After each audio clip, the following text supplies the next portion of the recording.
Simon, I wanted to talk to you about leather carp because there's always this debate about what is a true leather. So maybe we should get into this a little bit. This is a nasty can of worms. Thank you.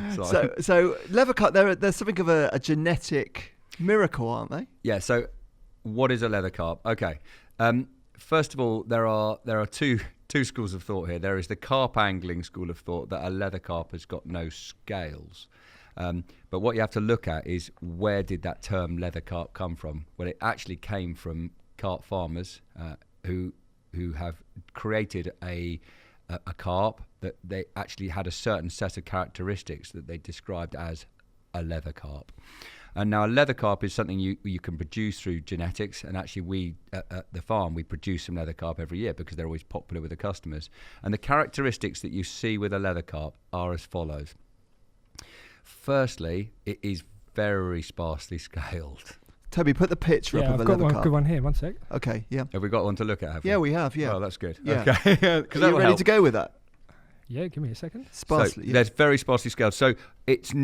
Although carp anglers will tell you, and if I post a picture on my Instagram account of a leather carp and it's got a couple of scales, I very quickly get guys going, Simon, I'm afraid that should be on screen for you. There we go. So there you go. That's exactly the picture I posted. So if you look towards the wrist of the tail of that fish, for those guys that are listening and not able to see this, so on this fish's wrist, right in the middle of the wrist, on its left-hand flank, there is one single mirror scale, and then about in sort of real fish terms, there's about 2.5 centimetres above that, there is another single scale high on the wrist. So this fish only had 3 or 4 scales on the whole of its body. Now, there are carp anglers that would argue, well, because it's got 3 or 4 scales, actually, that's not a leather carp. But I promise you guys that is a genetic leather. That is what a carp farmer would call a leather carp. Now, a leather carp, we create them on the farm through using a male zip linear, and we cross a male zip linear. Could you put Zippy up, please, Toby? Yeah, of course. We're going to cross a male zip linear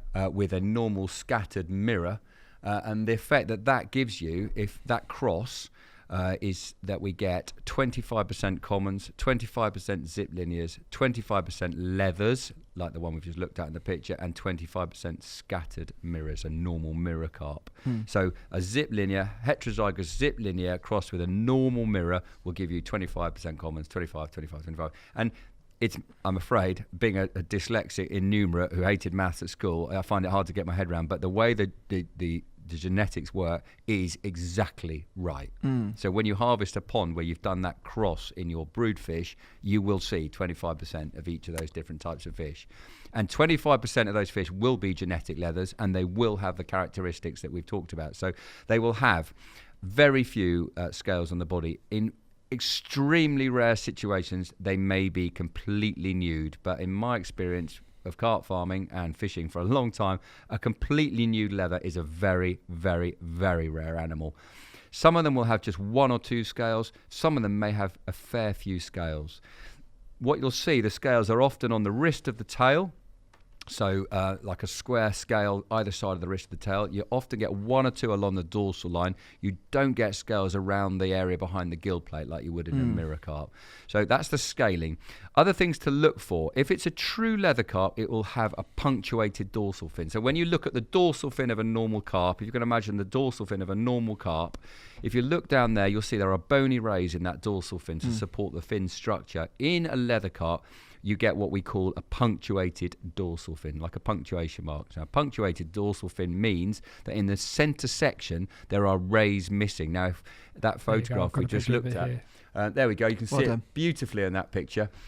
So you can see there are a couple of little scales there, but that's the dorsal fin of that leather carp, and you can see it's punctuated. So in fact, this is very extreme. And there's the scales on the top there. Yep. So you've got a couple of scales there. You've got the leading edge of the dorsal fin, the first bony ray, and then a couple more rays, and then right at the end of that fish's dorsal fin, there's a couple more rays there. So this fish has got a punctuated dorsal fin. So it's very, very common in leather carp. Another thing to look for is the anal fin ray count. So the bony rays picture of that too. Yeah, I've got that one. So the anal fin, if you look on the anal fin of a leather carp, what you'll see is it's got less of the bony rays in it that you would get in a normal mirror carp. So how many rays would we likely to find on a leather carp? 3 or 4. It is variable, but 3 or 4 as opposed to normally 6 or 7 or 8 in a normal anal fin. Toby, I've got that picture. If you could put that for the listeners, the watchers, that would be interesting to see. There you go. That's fantastic. So that is our leather carp's anal fin, and you can see that I've got between my thumb and finger there. I'm holding the first bony ray, the leading edge, and then there's 1, 2, 3 more bony rays, and only the second one there is a significant ray. The others are pretty well nondescript. They're not strong rays either.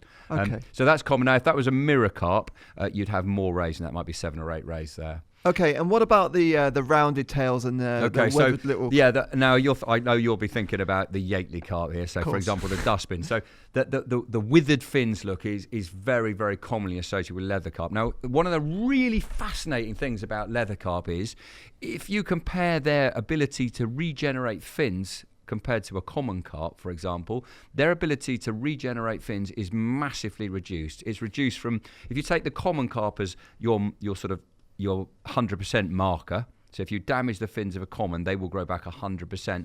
Compared to that, a leather carp regenerates fins about 25%. So fin damage in a leather carp is really significant, and it's almost permanent.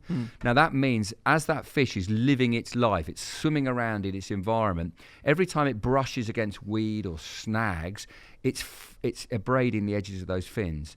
And because the leather carp's ability to rebuild fin tissue is so severely restricted, it really struggles to regenerate that fit material. So what you tend to see is that leather carp, as they become old fish, they often have very, very reduced finnage. And you'll see the pectoral fins can be tiny, the tail might be really rounded like a love heart, just a little stump on the end.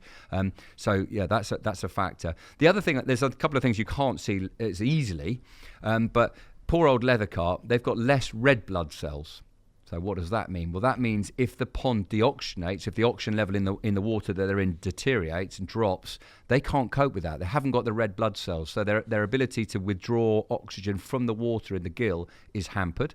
They've also got less white blood cells, so that means that their ability to have a fight off an infection is reduced. So you've got a fish that's not only quirky to look at, but might have little withered fins, but also its ability to sort of survive poor environments or diseased environments is hugely reduced. And lastly, and this is a factor the Yateley anglers are going to like, but a leather carp's ability to utilise its fat reserves is also hampered. So one of the things that's quite interesting is that the dustbin in Yateley and heather used to get caught during the winter.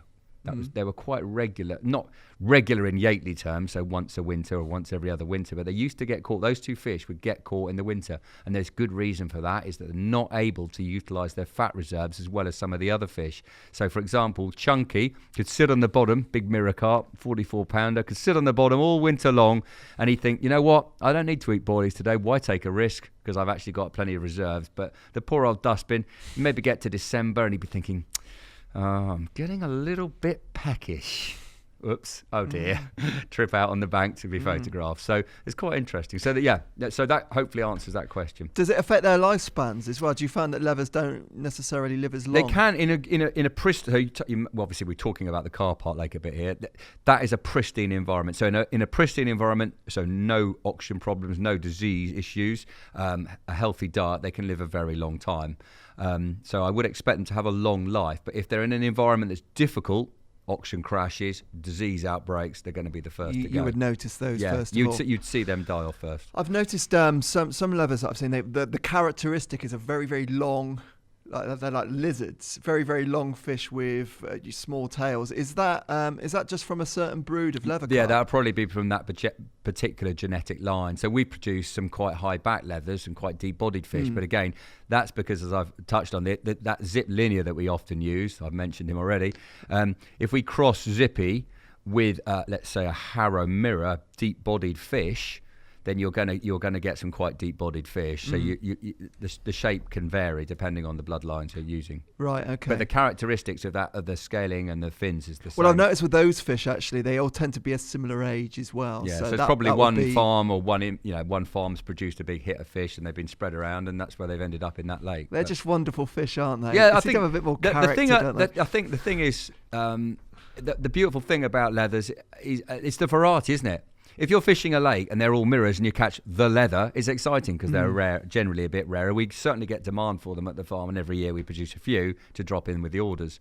In the same way with zip linears, everybody loves a zip linear, but if you had 100 of them in your lake, it'd become boring. So it's having that mixture. It's that uniqueness, isn't it? Yeah. I remember seeing a friend catch a particular leather carp out of a lake, and just seeing those broken little, they're all a little bit deformed and they look a little bit weathered, but they're just so different and unique, aren't they? Yeah. And, You're like a character fish. Yeah, I of can course see. you do. Yeah.